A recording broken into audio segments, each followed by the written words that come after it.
Welcome back to Event GUIs. I'm one half Event GUI Sebastian, and today I'll be going through something a little different today. Instead of taking you through the wider physical adventures as usual, I'll be showing us something you can experience right now at the comfort of your own home. As we've mentioned in the past, Event GUI strives to showcase any and all theme parks, experiences, shops, or anything in between. In this video, we'll be taking you through one of the many haunt recreations available on the platform Roblox. We'll be focusing on one specific experience called Egg Studios Hub. Egg Studios Hub features multiple recreations from the Hollywood side of Horror Nights that put you right back into the action of some fan favorites of Horror Nights past. Additionally, we will have an interview with the Egg Studios Hub creator, and we will be answering some very important questions regarding the creative process behind this experience. So please stay tuned.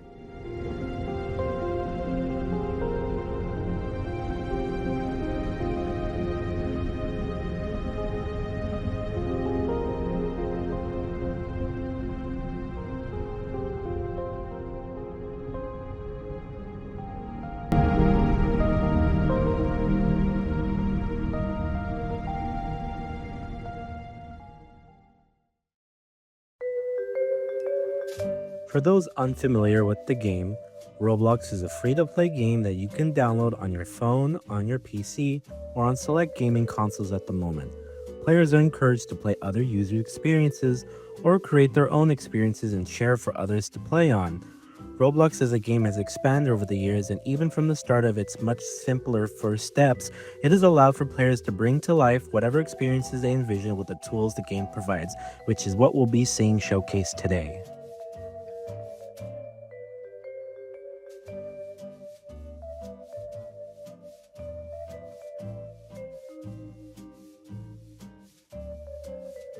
As we mentioned in the intro, Egg Studios Hub is a Roblox experience that brings to life up to 6 previous Horror Nights Hollywood haunts at the moment. These aren't just using the IP and making their own original haunts. The lead behind Egg Studios is striving to recreate the Hollywood haunts down to the finest detail within Roblox's limitations, leaving for an impressive game to play, especially if you frequent the Hollywood side of Horror Nights and look into the finer details of all of the haunts.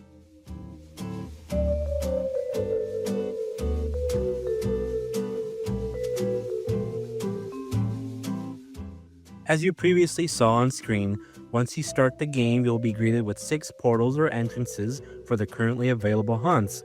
Right now, this includes A Quiet Place, The Weekend After Hours Nightmare, Chucky Ultimate Kill Count, The Exorcist Believer, Evil Dead Rise, and my personal favorite, Five Nights at Freddy's. Additionally, on screen right now, there's also a small tribute store with decor themed after the currently playable haunts.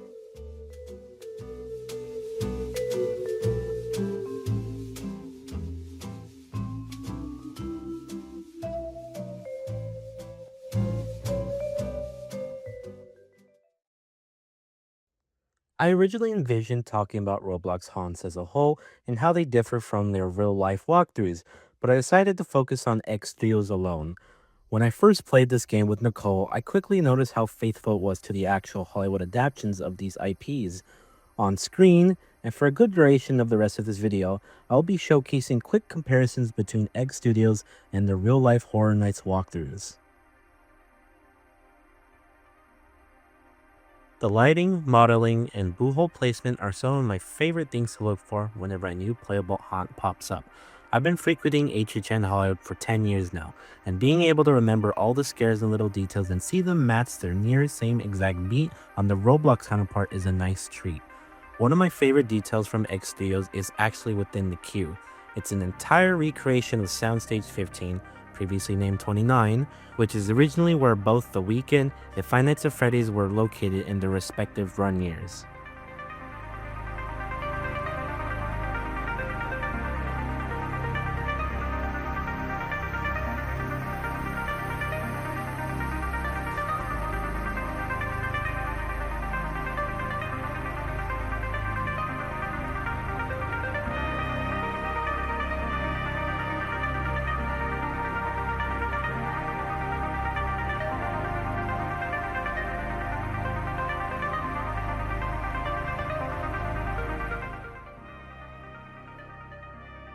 To me, there's something charming seeing these demented and grotesque scenes recreated within Roblox's art style.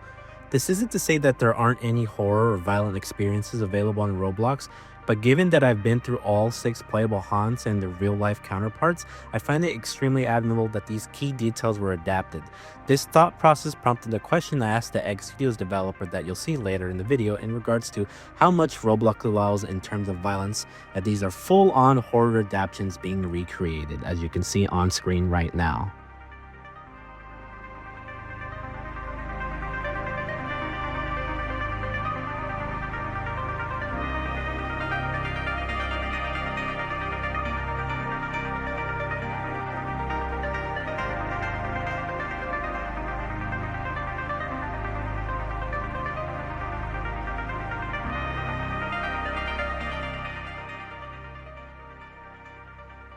Having these past haunts be forever immortalized on Roblox adds a different experience to them.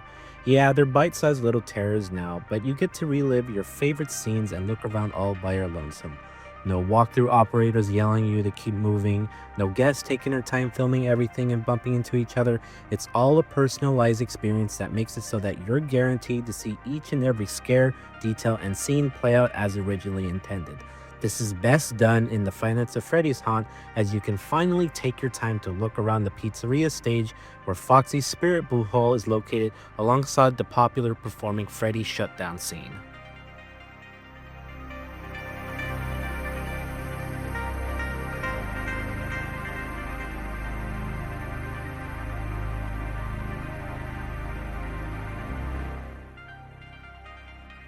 Some of these scenes are scripted, and what I mean by that is they'll play once when you pass by, but instead of having to walk through and wait in line again physically, it's as easy as pressing escape and respawning, or just simply loading up the level again.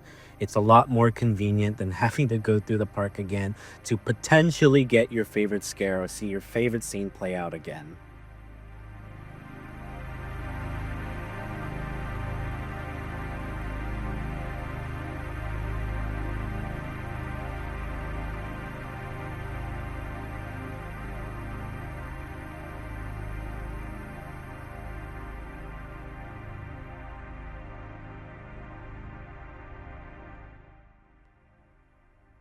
Once you load into these playable haunts past the facade, you're locked into a first person perspective until you walk through the exit. This allows for a more immersive experience and really allows you to get up and personal with all the moving parts in a haunt like you would in the real deal. If that's not to your liking, you can also purchase the optional behind the scenes version of these experiences and freely move around your camera and see your character walk around the experience in bright lights with soft piano music playing all around. It's a nice little extra added to the experience, and at the time of this video, I believe Five Nights at Freddy's now has their backstage available. This makes it so that all haunts now have an optional behind the scenes add-on that you can experience right now. And I'm showcasing Exorcist Believer on screen at the moment.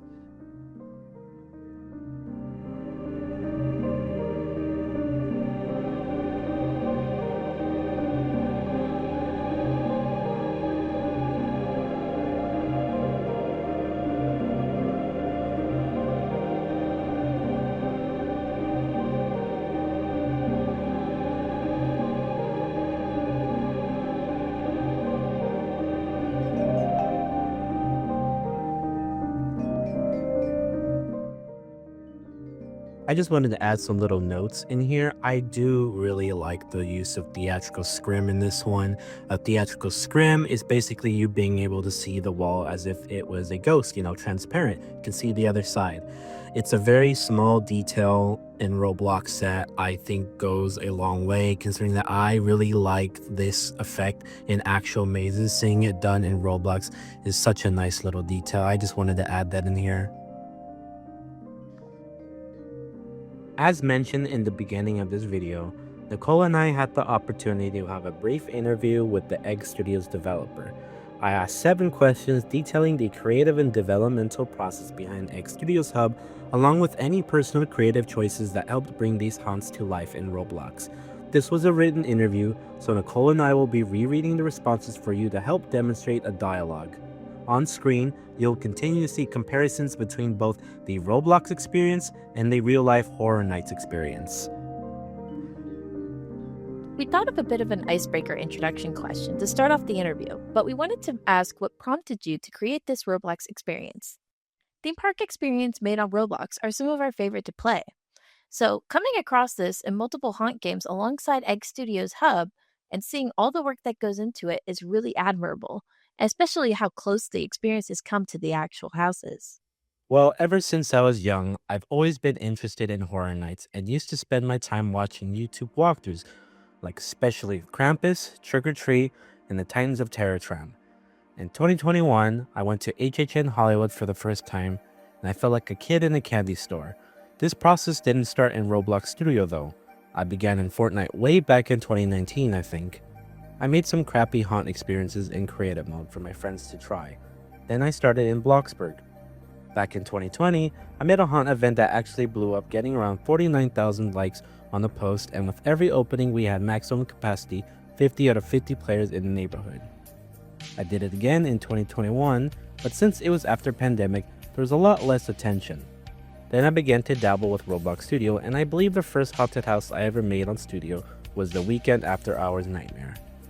I still have an old copy, and it is horrendous. Then came The Haunting of Hill House, Universal Horror Hotel, and Megan. With each project I learned more and got better. Then I made commissions for some events. What really inspired me online was the Universal Roblox Games horror events. But what really had me interested my whole life was my interest in Horror Nights and just horror in general.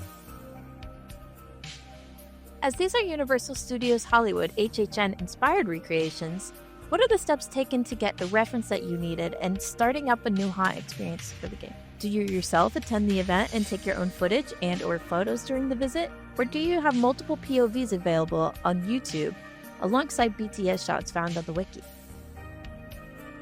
All of my houses are recreated based off of video, some based off of footage and memory during my own visits.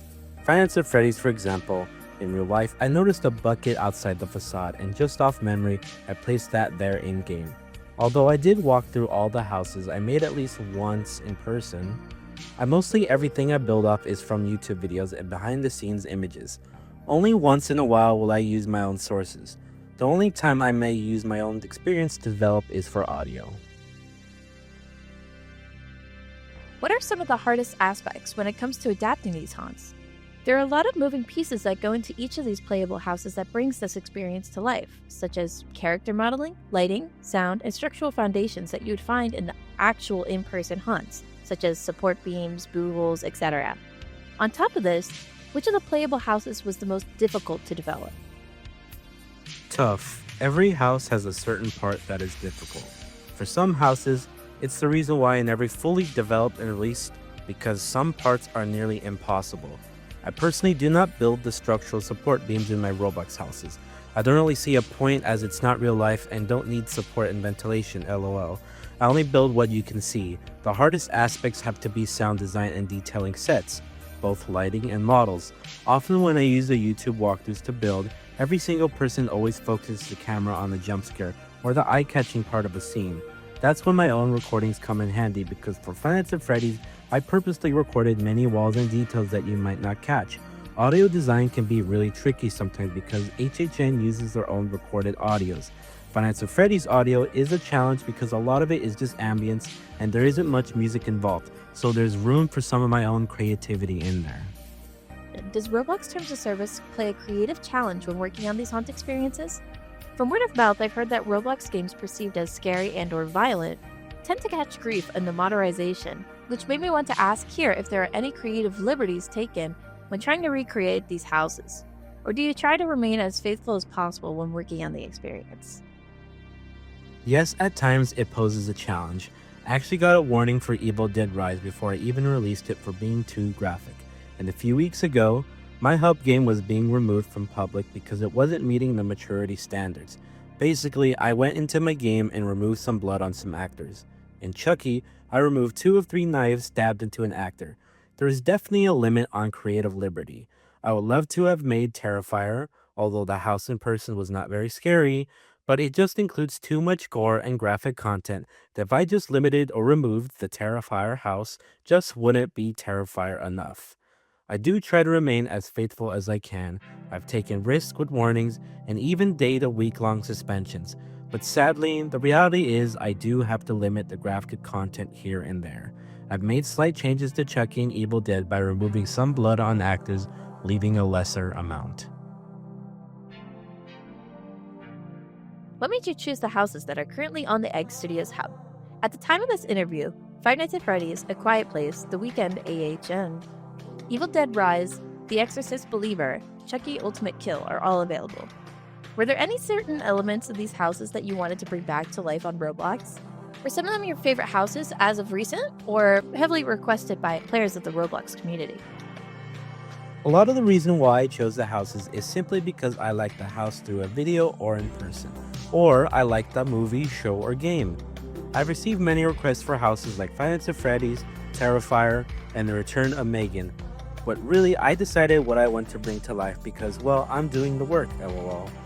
FNAF was community requested heavily, but I like the aesthetic of the house since I have some background with being a fan of it, so it was a win-win for me and the community. Most of these houses are recreated after the debut run. Do you ever come to a crossroads where you feel as if something in the original houses should have been changed for the better? Or do you just try to make the final product as faithful as possible? For example, if a house had several long transitionary hallways, or black walls, as the Haunt community has dubbed, would you try and remove these to improve the pacing and keep players engaged in the Roblox experience? The reality is, real-life HHN houses need those plain hallways or black halls for scare actors and crew to be able to get around and in place. Though on Roblox, it really doesn't matter. The Exorcist Believer has 1 to 2 red hallways when they first appeared, but I removed those from my creation when I made it. I kind of regretted it because those hallways I removed were essential to the pathway of the house. So when I did the barn scene, I had to invert it because it was going to run into the beginning of the haunted house. So these hallways I often now keep because they keep the pathway going as it does in person. Without them, it'll just create a huge mess and I'll have to invert/change scene layouts. Maybe sometime in the future I can create an original scene instead of a blank hallway. Who knows? Thank you for making it to the last question. As a bit of a bonus and a closer, we cover all types of theme park experiences throughout the year on this channel, including haunts. So we wanted to ask you, what are some of your favorite in-person houses and mazes that you've gone through, and why? I love talking about this. Some of my all-time favorite HHN houses from when I first went in 2021 till present day are The Bride of Frankenstein Lives 2021, Evil Dead Rise 2023, Universal Monsters Eternal Bloodlines 2024, Universal Monsters Legends Collide 2022, WWE The Horrors of the Wyatt 6 2025, and Universal Horror Hotel 2022.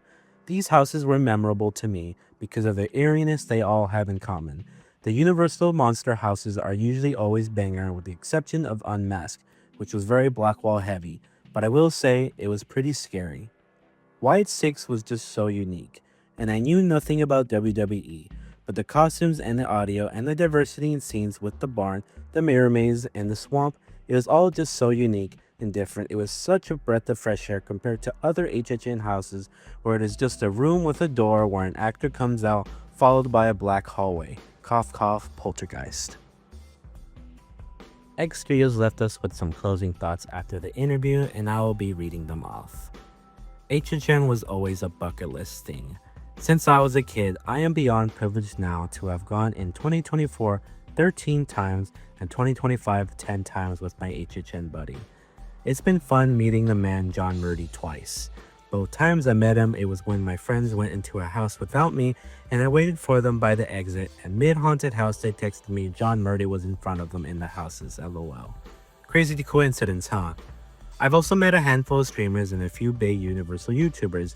I can't wait to see what the future brings for my creations, and honestly, I don't even know what projects I might have in store next. But there is a chance the end is near, as college is just around the corner. Thanks for this written interview. It's fun sharing my experience with the community. And thank you for partaking in this interview. It definitely sheds some light on the creative design and development that goes into these Horror Nights recreations. Egg Studios Hub has quickly proven to be one of my favorite theme park experiences on the Roblox platform.